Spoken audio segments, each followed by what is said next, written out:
Bonjour et bienvenue dans Objectif 2023. C'est un réel plaisir pour moi de recevoir pour vous sur ces plateaux un ancien directeur de cabinet d'Étienne Tshisekedi, aumônier des églises et acteur politique. Vous l'avez certainement deviné, il s'agit d'Albert Mouleka à qui je dis bonjour et bonne année. Bonjour maman et meilleurs vœux de bonne et heureuse année. Merci pareillement. Bienvenue dans Objectif 2023. Merci. Alors, 3 ans se sont écoulés depuis que Félix Tshisekedi est au pouvoir. Qu'est-ce qu'il faut retenir à mi-mandat depuis la tenue des élections de 2018? Je dirais qu'il faut garder à l'esprit la difficulté qu'éprouve le régime actuel, bien sûr, à contrôler la situation et à pouvoir apporter les solutions idoines, principalement aux besoins de la population en termes de sécurité, en termes de sécurité sociale, en termes de bien-être, qui sont tout ce qui constitue les promesses électorales de ceux qui sont actuellement au pouvoir. Il y a des difficultés réelles auxquelles ils font face pour pouvoir réaliser le bien-être pour les Congolais. Qu'est-ce qu'il faut pour pallier à ces difficultés? Bon, en plus de la volonté politique, il faut, j'allais dire, il fallait une préparation. Vous savez, lorsque vous accédez au pouvoir, ce n'est pas par hasard, ça doit être l'aboutissement non seulement d'une lutte, mais l'aboutissement d'une progression, d'un changement en vous-même en termes de connaissance de la chose publique, connaissance de la situation de terrain, de sorte à avoir déjà des propositions de solutions qui puissent être non seulement adaptées, mais efficaces et apporter des résultats clairs. C'est un peu l'impression que beaucoup d'observateurs ont et le disent clairement, c'est qu'on a l'impression que beaucoup de programmes ou de projets sont improvisés. Ce qui fait que ces projets et ces programmes ont très peu de chances de réussir, surtout dans le temps imparti du mandat. Mais ces manques de connaissances des points clés qu'il fallait retenir seraient parmi les points qui bloquent, selon vous, l'avancement?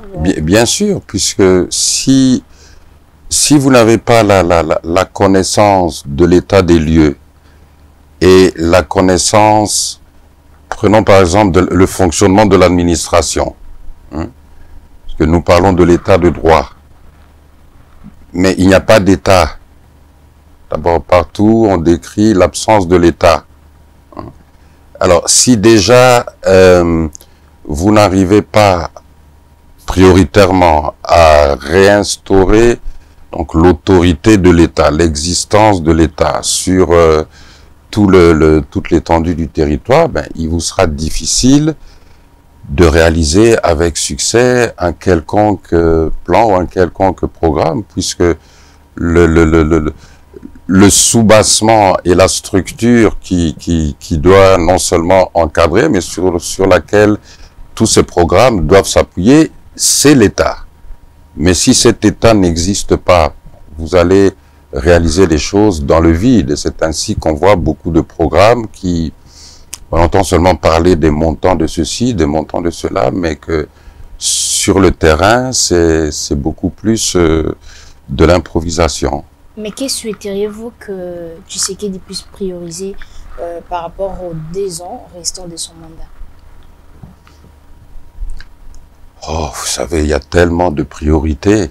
Il y a tellement de priorités. La priorité des priorités, c'est la sécurité, puisque sans la sécurité, vous ne pouvez rien bâtir. C'est la sécurité tant par rapport au conflit armé à l'Est que la sécurité sociale dans les grandes agglomérations et la sécurité alimentaire qui commence à réellement manquer dans notre pays. Donc la sécurité, ça doit être la priorité des priorités. Alors, parlons des élections qui sont prévues l'année prochaine. Félix Tshisekedi a répété plusieurs fois qu'il y aura bel et bien les élections en 2023. Faut-il vraiment croire en lui? Moi, je pense que nous sommes au même point que nous étions en fin 2014 sous Joseph Kabila. Techniquement, il est devenu maintenant impossible d'organiser les élections, à moins de faire le choix d'organiser des élections que moi j'appelle kiboudi, donc du n'importe quoi et n'importe où, puisque dans l'organisation des élections, il y a des opérations dont le temps n'est pas compressible. Et ce sont des opérations qui dépendent elles-mêmes de certaines étapes, de certaines procédures. Prenons par exemple l'enregistrement des électeurs. Bon, vous allez faire ça avec du matériel. Ce matériel doit être commandé, puisque le gros problème que nous avons avec la formule des commissions électorales indépendantes, c'est que pour chaque cycle électoral, il faut racheter les mêmes nouvelles machines, il faut racheter les matériels de circulation, de communication, tout ça. Quand est-ce qu'on va lancer ces appels d'offres? Le bureau est installé depuis déjà deux mois, plus ou moins. On n'a pas encore une feuille de route de ce bureau qui puisse nous dire, voilà, nous comptons commencer l'enregistrement des électeurs à telle date, terminer à telle date, lancer les appels d'offres de matériel à telle date, tout ça. Nous n'avons même pas ça.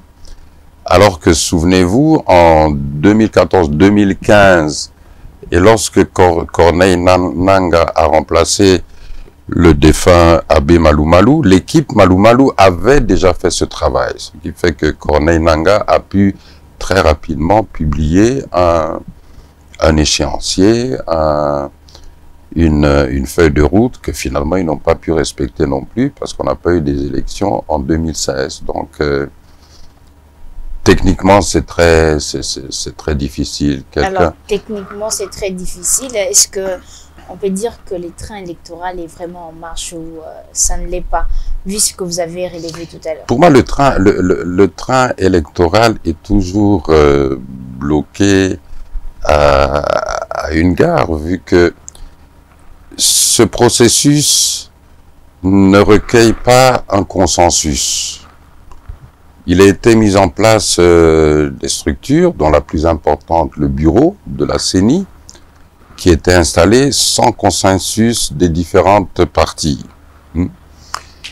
Et c'est difficile de lancer un processus comme ça sans le moindre consensus, parce que dès le départ, le processus souffre d'un manque de crédibilité.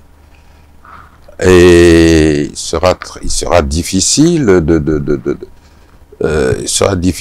d'encourager et de ramener la population autour d'un processus qui n'arrive pas à obtenir un consensus, d'autant que ce consensus est rejeté. C'est-à-dire qu'il y a un camp qui a fait le passage en force en tout et qui compte faire le passage en force. Vous estimez qu'il y a eu un passage en force? Bien sûr, il y a eu des violations, que ce soit de la Constitution, que ce soit des lois et règlements. C'est le passage en force. Vous auriez voulu que ça se passe comment? Qu'on suive les règlements et qu'on respecte la Constitution. Alors, regardez le résultat des courses, par exemple, si vous prenez les fameuses confessions religieuses. La manière dont elles ont abouti à désigner les dirigeants de la CENI, c'est dans la division, au point que les deux confessions les plus importantes tant au niveau historique, tant au niveau des œuvres sur le terrain, ont pris la décision après de quitter cette organisation ou quoi des confessions religieuses. Or, un élément très important du processus électoral, c'est les cadres de concertation. Il y a toujours un ou plusieurs cadres de concertation, soit lorsqu'il y a blocage, soit pour faire toujours avancer les choses. Est-ce que ces deux confessions religieuses, à savoir l'Église catholique et l'Église protestante, reviendront dans les cadres de concertation, ou bien elles sont sorties de tout pour toujours? À ça, on essaiera de poser la question. Il faudrait poser la question, parce que n'oubliez pas que même pour la CENI a toujours eu besoin des infrastructures de ces deux églises, notamment pour les bureaux de vote, notamment pour les campagnes d'information, les campagnes de sensibilisation. Ces églises ont toujours été très actives dans ce processus. Alors, vous l'avez relevé tout à l'heure que la Commission électorale nationale indépendante a été mise en place dans des conditions décriées par plusieurs composantes, mais cette CENI n'a toujours pas dévoilé son plan de travail. Qu'est-ce qui bloque selon vous? Eux-mêmes disent l'argent, puisque jusqu'à présent ils n'ont rien reçu. C'est ce que nous apprenons par vous les médias. Moi, je dirais d'autant plus comme le secrétaire exécutif a été nommé récemment et que le secrétariat exécutif, c'est la cheville ouvrière de la CENI. J'espère que dans les prochains jours, la CENI pourra publier enfin sa feuille de route pour qu'on sache... Mais il faut dire que dernièrement, il y a un atelier de 2 jours. La CENI a affirmé avoir adopté une feuille de route, reprenant notamment les budgets. Mais quand est-ce qu'on devrait avoir un plan chronogramme reprenant par exemple les dates clés? Ça, le plus tôt serait le mieux.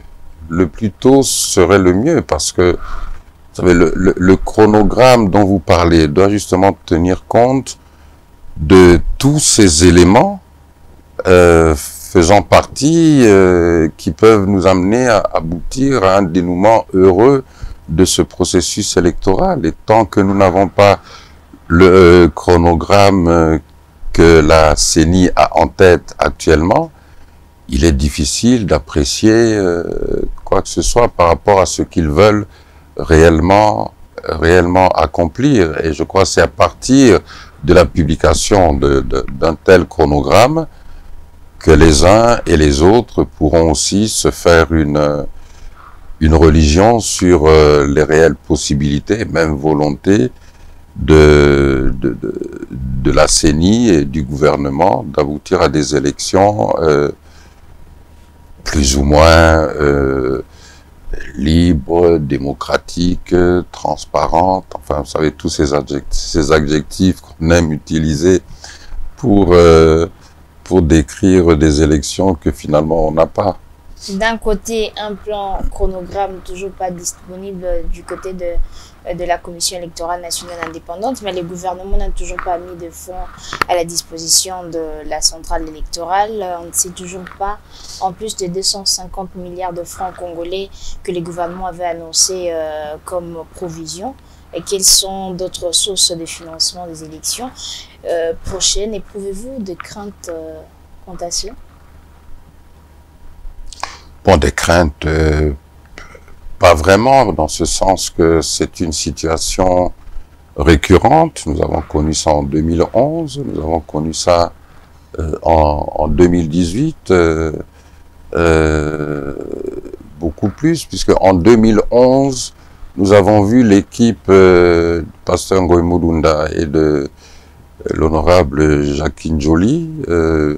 Cette équipe, ce bureau a été installé, si mes souvenirs sont bons, au mois de mars 2011, et ils ont organisé les élections au mois de novembre 2011. Donc rien ne tarde jusqu'à présent.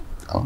Mais il y avait des Tout est avoué. préalables, il y avait des préalables qui étaient déjà accomplis par l'équipe précédente. En fait, la CENI en tant que structure d'appui au processus démocratique, à la démocratie, c'est une structure qui doit fonctionner d'une manière permanente. Or, qu'est-ce que nous observons jusqu'à présent? Depuis les premières élections de 2006, nous n'avons jamais tenu les élections locales. Ça, c'est un grand problème. C'est un grand problème, puisque c'est les élections de proximité. Mais c'est vrai que c'est aussi les élections où on peut plus difficilement tricher sans qu'il n'y ait répercussion au niveau de la population, puisque là, c'est leur personnage, leur personnalité de proximité qu'ils sont en train d'élire. C'est plus facile de tricher pour les autres élections, au niveau provincial, au niveau national.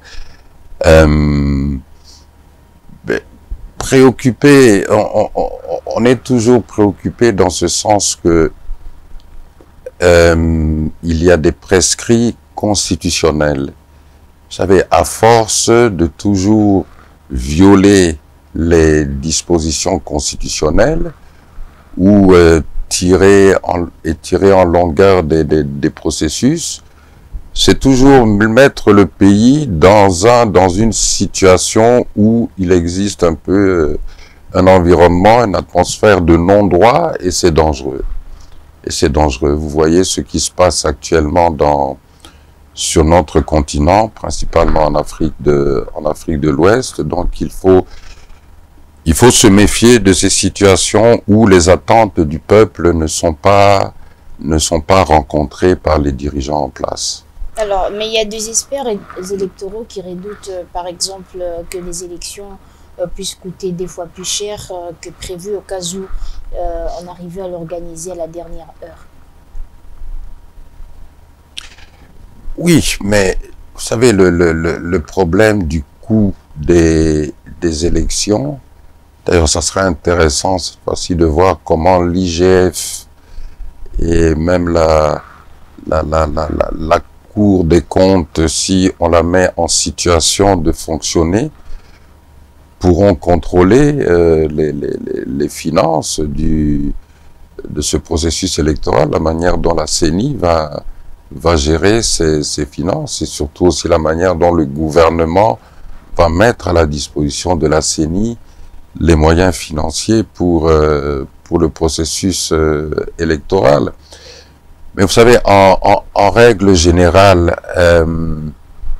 c'est difficile pour un pays comme le nôtre, qui est toujours en voie de développement, quasiment tous les 5 ans, chercher à mobiliser plus d'1 milliard de dollars pour des élections. Ce n'est même pas pour toutes les élections, parce que comme je l'ai dit tout à l'heure, on n'a jamais organisé les élections de proximité, les élections locales.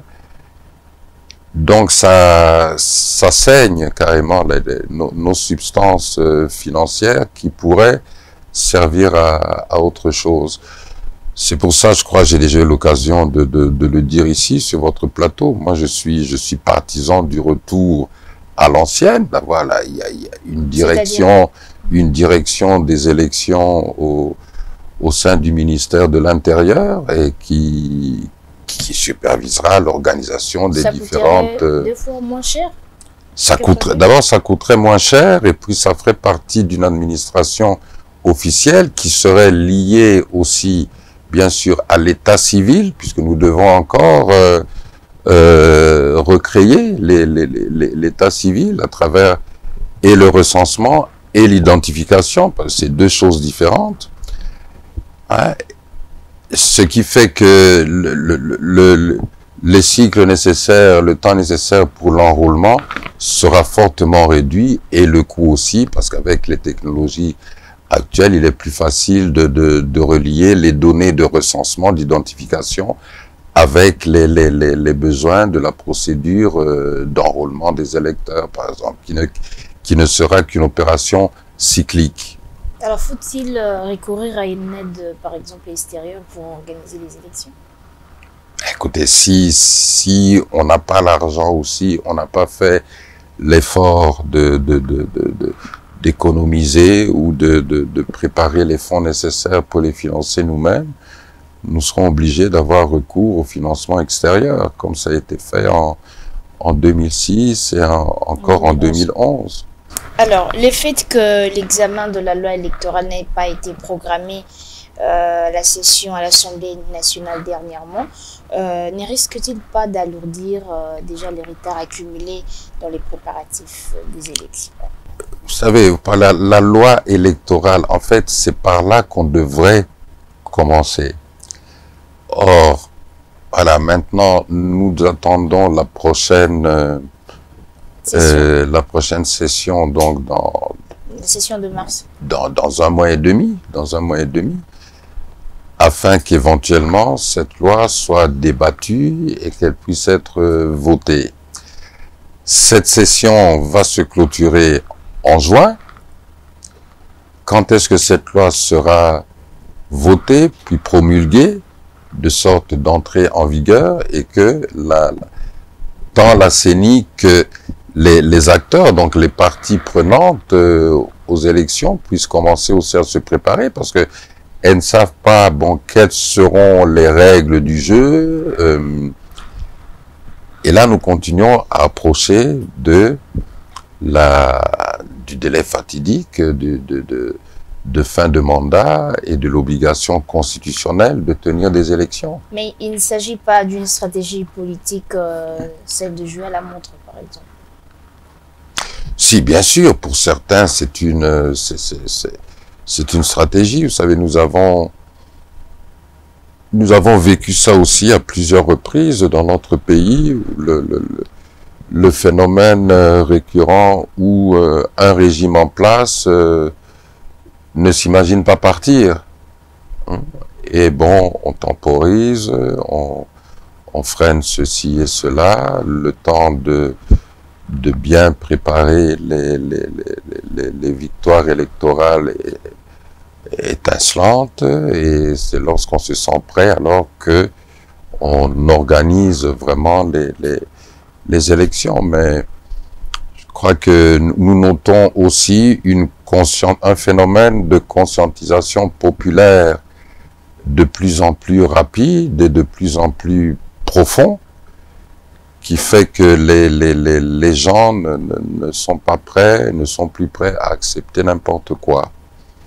C'est-à-dire que toute chose a une fin, et il est du droit des citoyens de ce pays de réclamer le respect de la Constitution, ne fût-ce en ce qui concerne l'organisation d'élections libres, démocratiques et transparentes. Mais qu'est-ce qui est pressant dans la réforme de la loi électorale, à votre avis?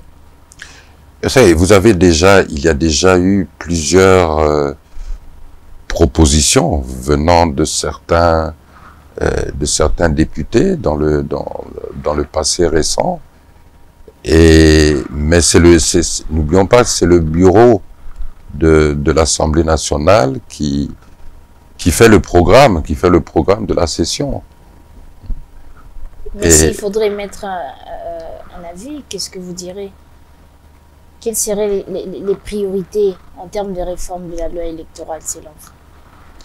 Bon, vous savez, les priorités, moi je dirais, ce n'est pas tellement dans des nouvelles dispositions, mais plutôt dans l'encadrement de dispositions anciennes, de sorte qu'elles puissent être respectées. Je vais vous donner une disposition qu'on ne respecte jamais, pour laquelle on doit trouver une solution. C'est il a toujours été prévu il a toujours été prescrit dans la loi que la publication des résultats doit se faire sur base et avec à l'appui les PV des bureaux de vote. Or, cela ne se fait jamais. Cela ne se fait jamais. Il faut trouver un moyen à travers cette loi électorale pour que la CENI sont effectivement obligés de publier les résultats sur base des PV des bureaux de vote à l'appui. C'est ce qui vous intéresse le plus ou il y a d'autres sujets que vous laissez aux autres d'en parler? Oui, je laisse aux députés, aux députés de parler d'autres articles qui pourraient être encore amendés. Alors, le recensement, on en parle de moins en moins. Est-ce qu'il ne faut pas justement réviser, par exemple, les fichiers électoraux existants? Question de gagner en temps. Bon, vous avez parlé du chronogramme tout à l'heure que nous attendons de la part du bureau de la CENI. C'est le bureau qui, en fait, se prononce sur soit la révision du fichier électoral existant ou la création d'un nouveau fichier électoral.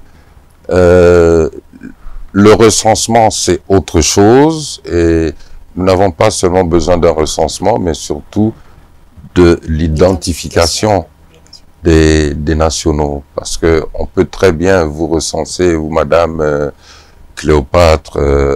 Maintenant, on doit vous identifier. Cléopâtre, c'est qui est son père, qui est sa mère, pour pouvoir réellement établir que vous êtes un citoyen. Je ne parle pas de l'identification des nationaux, puisqu'il y a aussi l'identification des étrangers. Donc, c'est deux opérations différentes, mais bien sûr, une fois qu'elles sont effectuées et que nous aurons aussi finalement dans notre pays un état civil crédible, parce qu'aujourd'hui, nous n'avons pas d'état civil crédible. Vous savez, vous pouvez vous renseigner, mais sur les centaines de milliers de naissances que nous avons dans une métropole comme Kinshasa, je ne pense pas que nous avons 20% de déclaration des naissances dans les communes. Donc vous avez tous ces enfants au fil des années qui peuvent être recensés, mais qui ne sont pas identifiés. Et actuellement, ils ne sont même pas recensés, ils ne sont même pas déclarés à la commune. Et certains des électeurs actuels, donc qui ont 18 ans et plus, sont des personnes aussi qui n'ont jamais été déclarées à la commune. Donc qui, dans le cadre d'un recensement et d'une identification, devraient être recensés et devraient être de nouveau identifiés. C'est vraiment une question cruciale, si on peut dire, capitale. Capitale, c'est capital, madame, parce que, vous savez, actuellement, nous nous trouvons dans un pays où des élections sont organisées, mais en fin de compte, on ne connaît pas très bien la qualité de ceux qui votent, puisqu'il n'y a eu ni recensement ni identification. On enrôle des individus qu'on met dans un fichier et on proclame des résultats qui ne peuvent pas être vérifiés. Mais c'est sur cette base-là que on établit des régimes dans notre pays. Vous savez, aujourd'hui, quand on vous parle de la RDC, vous entendez souvent, il y a 90 millions d'habitants, 100 millions d'habitants, mais personne n'a compté. Est-ce que nous sommes vraiment 100 millions ou sommes-nous 40 millions? Prenez la ville de Kinshasa, 10 millions, 11 millions, 13 millions. Et je me souviens, en 2016, lorsque nous étions dans la commission préparatoire du premier dialogue facilité par le défunt Edem Kodjo, il y avait aussi une campagne de vaccination, je crois, de la fièvre jaune. Et le ministre de la Santé de l'époque, mon frère, ministre Kabange, faisait partie de la commission préparatoire et nous avons eu le privilège que l'équipe vienne nous vacciner là où se tenait cette commission préparatoire. Et là, j'apprends que pour Kinshasa, il y a eu 17 millions de personnes vaccinées. Donc, vieillards, jeunes, bébés, femmes, enfants, 17 millions. quelle est la population de Kinshasa? Est-ce qu'on peut compter que tous ces 17 millions résident à Kinshasa? Nous ne savons pas, puisque sûrement il y a des gens qui étaient en séjour ici, qui ont été vaccinés, ça, mais ça nous ramène toujours à une question essentielle lorsque nous parlons du processus électoral. C'est bon, qui vote? Qui enrôlons-nous? Et quelle garantie avons-nous qu'effectivement ces enrôlés sont exclusivement des Congolais? Est-ce que les électeurs il y a aussi des électeurs étrangers, ce qui n'est pas accepté par la loi? Et puis, tant que un pays où il n'y a pas d'état civil, madame, est-ce que vous vous rendez compte du véritable statut de ce pays? Donc, en gros, il y a nécessité de faire le recensement et l'identification. Il y a obligation d'avoir un recensement avec une identification nationale. Vous savez, le dernier recensement remonte à 1984. Ça va faire bientôt 40 ans. Ça va faire bientôt 40 ans. Est-ce que, parlons-nous encore du même pays? Parlons-nous encore du même pays? C'est ça le problème. Mais nous organisons des élections qui déterminent qui gère le pays sans savoir qui a réellement voté. Qui a réellement voté? Est-ce que ce sont des Congolais partout? Est-ce que ce sont les véritables chiffres? Vous savez, toutes des questions qui remettent toujours en cause la crédibilité, non seulement des résultats, mais de tous ces processus en général. Alors, politiquement, on voit des alliances en gestation à l'approche des élections. Les leaders de regroupement de l'Union sacrée se sont retrouvés autour de chefs des institutions afin de renouveler leur loyauté à Félix Tshisekedi. Est-ce que le camp Tshisekedi a vu un danger venir? Non, un danger pourquoi? Un danger en quoi? Le fait que ça soit fait rapidement.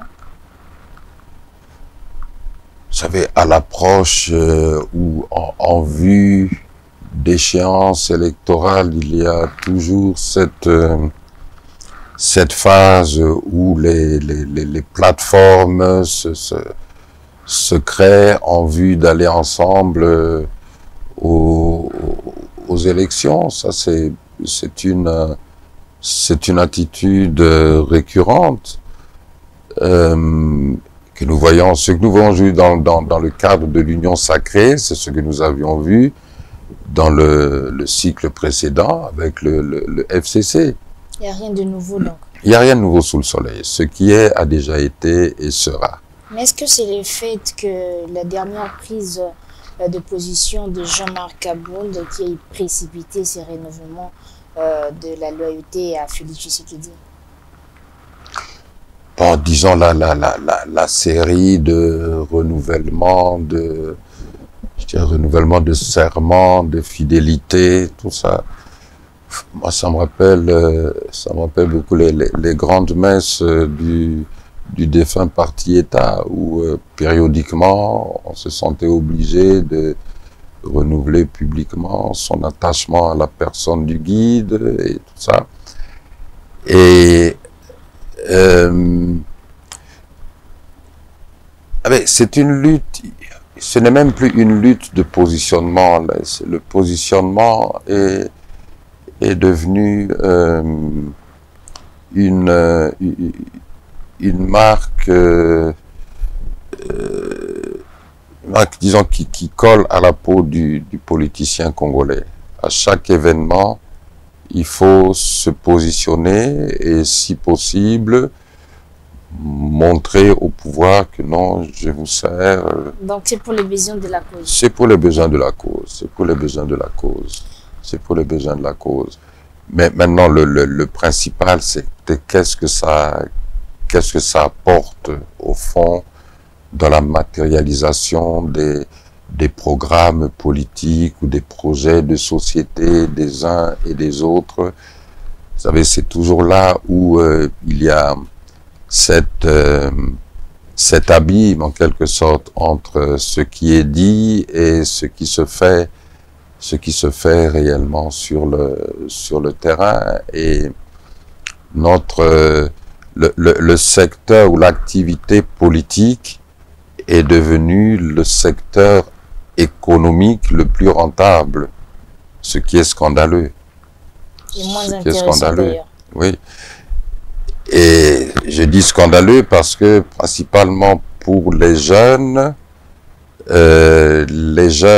actuellement comprennent de moins en moins qu'ils doivent fournir des efforts pour maîtriser des matières techniques, des matières purement professionnelles, tandis que bon, si vous arrivez avec le phénomène Chancelo Kopamba à percer dans une de ces plateformes ou quoi, ben, vous pouvez vous enrichir en un rien de temps au lieu de gagner votre pain à la sueur de votre front. Un petit conseil, ce serait? Comment? Un petit conseil, ce serait quoi que vous direz? Le conseil, c'est que, vous savez, les gens qui créent un État, ce n'est pas les politiciens, c'est les entrepreneurs. C'est les entrepreneurs, et ces entrepreneurs-là utilisent des professionnels, que ce soit des maçons, des électriciens, des plombiers, tout ça. C'est de tous ces gens dont nous avons besoin, et en qualité, pour aussi que le pays puisse avancer, parce qu'au moment où on en a besoin, il faut qu'il soit là, qu'il soit disponible sous la main. On peut se passer de députés, on peut se passer même de ministres, mais on ne peut pas se passer d'entrepreneurs si on veut bâtir un pays. Voilà. Nous sommes quand même à 2 ans des élections, mais on ne voit pas toujours les cartes se dessiner. Tout le monde est dans l'Union sacrée pour la nation. Félix Tshisekedi part favori. Non, pas tout le monde, hein. La majorité. Félix Tshisekedi part favori en 2023, où les gens retiennent encore leurs ambitions. Vous savez, celui qui est en place est toujours favori, surtout lorsqu'il contrôle et la CENI et la Cour constitutionnelle. Mais je crois que il faut toujours garder en tête que la réalité, c'est que c'est toujours la population qui va décider. Et vous savez, c'est pour ça le slogan « Le peuple d'abord », ce n'est pas un slogan qui signifie simplement que voilà, les gouvernants, vous devez penser au peuple, Non, il y a aussi la responsabilisation, la conscientisation dont ce peuple doit faire preuve. C'est-à-dire que il appartient d'abord au peuple de se prendre en charge. Il appartient d'abord au peuple de décider. Il appartient d'abord au peuple de prendre ses responsabilités. Il appartient d'abord au peuple de connaître ses droits et de respecter la loi. La responsabilité du peuple d'abord, que le peuple soit responsable d'abord de la prise de responsabilité, de la prise en main de sa propre destinée. Alors vous pourrez prétendre à avoir des gouvernements qui mettront les intérêts du peuple d'abord. C'est-à-dire que le peuple doit comprendre qu'il doit s'imposer d'abord. Il doit d'abord imposer sa volonté, avant de sorte que les gens, les personnes ou les régimes en place puissent effectivement mettre les intérêts du peuple d'abord. Sinon, vous aurez toujours ces beaux discours, mais qui, dans les faits, ne vont pas se matérialiser parce que le peuple n'a pas fait d'abord sa part. Que faut-il faire pour organiser les bonnes élections dans les délais constitutionnels? Hier, un ami me disait qu'il faudrait un miracle. Un miracle? Un miracle. Ma réponse a été non. C'est le genre de domaine où Dieu n'opère pas de miracle. Il y a des délais incompressibles. Il y a il y a un consensus qu'il faudra de toute façon trouver à un moment ou à un autre, hein, et vaut mieux que ce soit à temps que trop tard, puisque c'est une chose d'organiser des élections, c'est une autre chose que la majorité des gens acceptent non seulement les résultats, mais acceptent qu'effectivement il y a eu des élections et ces élections peuvent nous faire avancer, parce que un processus sans consensus contient tous les germes de recul politique. Je repose ma question. Est-ce possible d'organiser les élections dans les délais et éviter dans les délais, non. Éviter en même temps ce qui s'est passé en 2018? Je vous dis, dans les délais, il n'y a pas, je l'ai dit tout à l'heure, il y a des nécessités en temps qui sont incompressibles. Alors, qu'est-ce qui va se passer? Bon, ce qui se passe généralement dans ce cas-là, c'est que on prépare, à un certain moment, on prépare l'opinion nationale et internationale à un glissement pour lequel on négocie déjà à l'avance avec certains alliés politiques et certains qui ne sont pas des alliés, mais dont on se fait des alliés au cours du temps, de sorte à pouvoir présenter surtout à la communauté internationale présenter une nécessité de glissement qui puisse être tolérée, et que après, bon, on a vu la dernière fois, c'était 2 ans, après 2 ans, qu'on puisse effectivement avoir ces élections. Mais dans le cas de 2018, le glissement de 2 ans, ce que moi je peux vous dire, selon ce que j'ai vécu durant cette période-là, c'est que l'idée ou la volonté d'avoir ce glissement de 2 ans existait déjà en fin 2015. Est-ce qu'aujourd'hui on peut parler de cette volonté d'aller au-delà de 2023? Observez.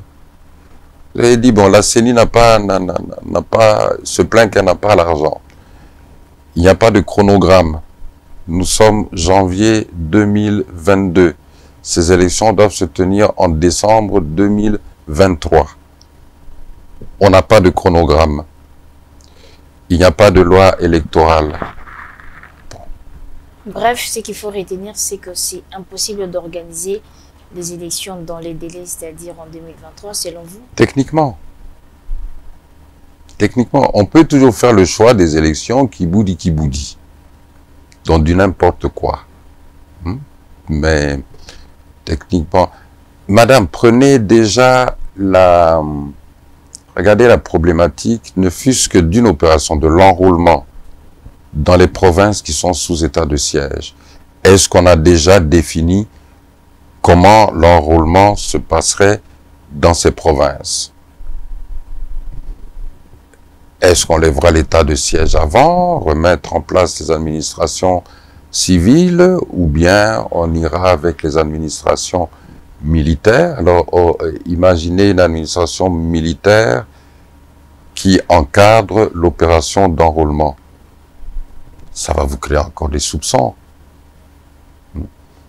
Mais rien que cet exemple-là, en n'oubliant pas que dans le cycle de 2018, certains territoires de ces 2 provinces n'ont pas pu participer aux élections.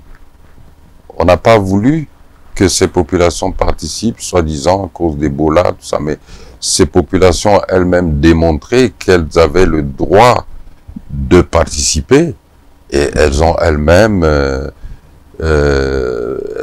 procédé à leurs élections dans des stades, et elles ont publié leurs résultats. Donc il y a cette conscientisation populaire qu'il ne faut pas négliger, pour les 2 ans qui restent. Mais il y a aussi un réel danger. Le danger est réel que vous savez, tout désir de glisser, bien sûr, sera très mal accueilli et pourra provoquer des réactions. On n'est pas sûr que toutes ces réactions pourraient être contrôlées. Votre mot de la fin? Le mot de la fin, c'est toujours rappeler que nous sommes en période de pandémie dans le monde entier, notamment avec le nouveau variant Omicron, mais continuons à assumer nos responsabilités par rapport à nous-mêmes et dans l'intérêt aussi de notre prochain, en respectant la distanciation sociale. Continuons à se laver les mains plusieurs fois la journée. Portez le masque lorsque vous vous trouvez dans un environnement où il y a beaucoup de gens, afin de vous préserver et de préserver les autres. En ce qui concerne l'avenir de notre pays dans les 2-3 années à venir, cet avenir dépend de nous les Congolais. C'est-à-dire que nous aurons le pays que nous voulons avoir. Et il faut prendre conscience de ça et que, une fois encore, le peuple que nous sommes doit se déterminer, doit déterminer ses propres intérêts et poursuivre ses propres intérêts pour protéger ses droits et protéger les acquis que cette Constitution nous donne. Merci d'avoir répondu à notre invitation. C'est moi qui vous remercie, madame. Ce numéro d'Objectif 2023 est terminé. Merci de les retrouver sur toutes nos plateformes digitales d'actualité.cd, Facebook, Twitter, Instagram et YouTube. Quant à moi, je vous retrouve prochainement avec les mêmes plaisirs. Au revoir.